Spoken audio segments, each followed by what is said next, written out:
यही तो 11 साल में मोदी जी ने काम किया है। मोदी जी ने काम क्या किया है? गांव की तस्वीर इसलिए नहीं बदली क्योंकि उत्तर प्रदेश की सरकार उसमें काम नहीं करना चाहती थी।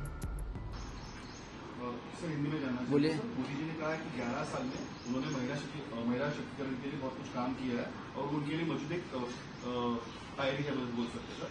और दूसरी ओर से जो लाडली बहन योजना है उसमें पैसे देने के लिए नहीं है, अनाथों के बच्चे उस वक्त जो पैसे उनको जो दिए जाते हैं वो डाइवर्ट किए जा रहे हैं सर। किस तरीके से देखते हैं सर बीजेपी के काम को? बीजेपी ने कुछ काम किया ही नहीं है ना।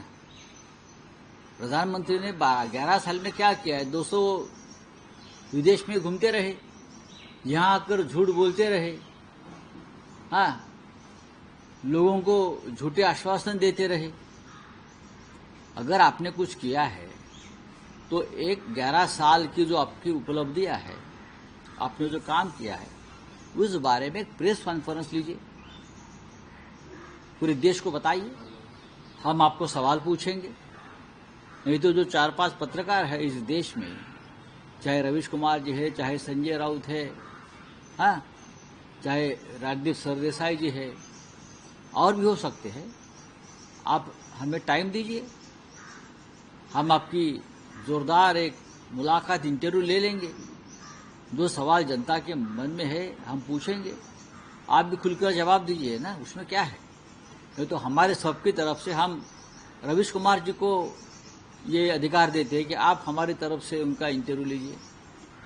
अगर 4-5 लोगों को देना है तो मुझे भी आनंद होगा उनका मुलाकात लेने में। तो गुजरात में कांग्रेस के कुछ नेता है, उन्होंने पोस्ट किया गया है, कांग्रेस के वरिष्ठ नेता है, उन पर कार्रवाई की जा रही है, उनको अरेस्ट किया जा रहा है सर। सिंदूर पे उन्होंने अपना एक पोस्ट डाला है। यही तो 11 साल में मोदी जी ने काम किया है। मोदी जी ने काम क्या किया है?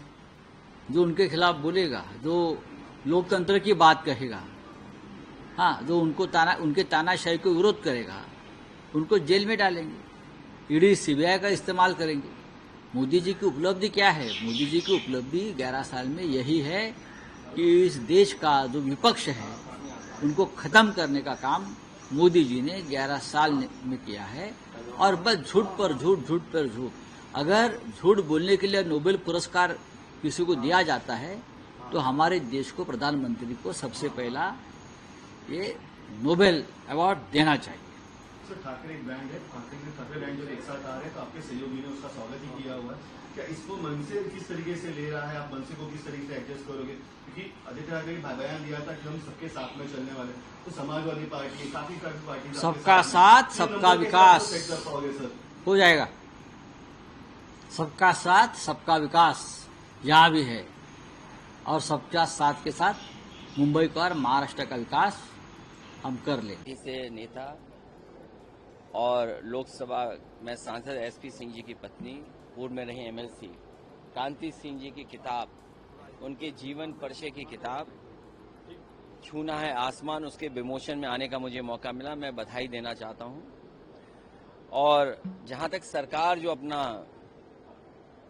बड़ा बड़ा प्रचार का अखबारों में ऐड दिया है, उन्हें ऐड उत्तर प्रदेश की सरकार का भी जोड़ के देना चाहिए, क्योंकि 11 साल की उपलब्धि नहीं है बल्कि लगभग 9 साल उत्तर प्रदेश की भी उपलब्धि को जोड़ना चाहिए। तो 20 साल की उपलब्धि क्या है? और सबसे बड़ा प्रश्न तो ये लगता है कि किसी गांव को अगर प्रधानमंत्री जी गोद लें और उसके बाद उन गांवों की तस्वीर ना बदले। गांव की तस्वीर इसलिए नहीं बदली क्योंकि उत्तर प्रदेश की सरकार उसमें काम नहीं करना चाहती थी। जो बदहाली है वहां गोद लिए हुए गांव में आप कल्पना नहीं कर सकते। और 11 साल और 9 साल मिला दें, 20 साल में जो अन्याय हो रहा है उसकी आप कल्पना नहीं कर सकते।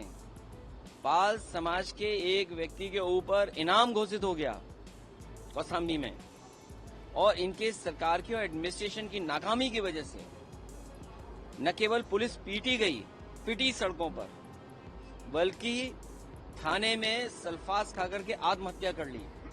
तो क्या ये 20 साल की उपलब्धि मानेंगे हम कि थाने में सल्फास खाकर के लोग जान दे रहे हों और न्याय के लिए उन्हें भटकना पड़ रहा हो?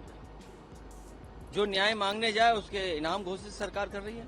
तो लेकिन आपने सुबह उससे एक एक्सेप्ट किया हुआ है। देखिए, जो दोनों मुख्यमंत्री जो उप मुख्यमंत्री हैं उनमें किस बात की स्ट्रगल है कोई नहीं जानता, और उन्हीं की स्ट्रगल की वजह से ये घटना हुई है कौशाम्बी में।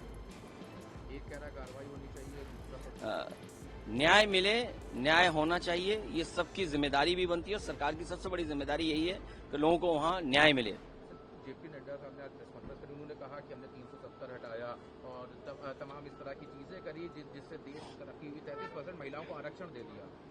अभी आरक्षण नहीं मिला है, आरक्षण डिलिमिटेशन के बाद, जनगणना के बाद मिलेगा। और सबसे बड़ी उपलब्धि अगर बतानी है तो सरकार पर कैपिटा इनकम बताए कि अगर हमारी अर्थव्यवस्था दुनिया में यहाँ पहुंच गई है और लगातार अर्थव्यवस्था बढ़ती जा रही है, तो हमारे आम लोगों की प्रति व्यक्ति आय क्या है, पर कैपिटा इनकम क्या है। अगर सरकार पर कैपिटा इनकम नहीं बता सकती है तो इसका मतलब ये लोग आंकड़ों से धोखा दे रहे हैं। न केवल आंकड़ों से धोखा उद्योग और लोगों को दे रहे हैं, बल्कि किसानों की आय दोगुनी करने का जो आंकड़ा बताते थे, कम से कम आज उन्हें पेश करना चाहिए कि किसानों की इस फार्मूले की वजह से, इस व्यवस्था की वजह से, या इस एग्रीकल्चर इंफ्रास्ट्रक्चर तैयार होने से किसानों की आय दोगुनी हो गई है। धन्यवाद।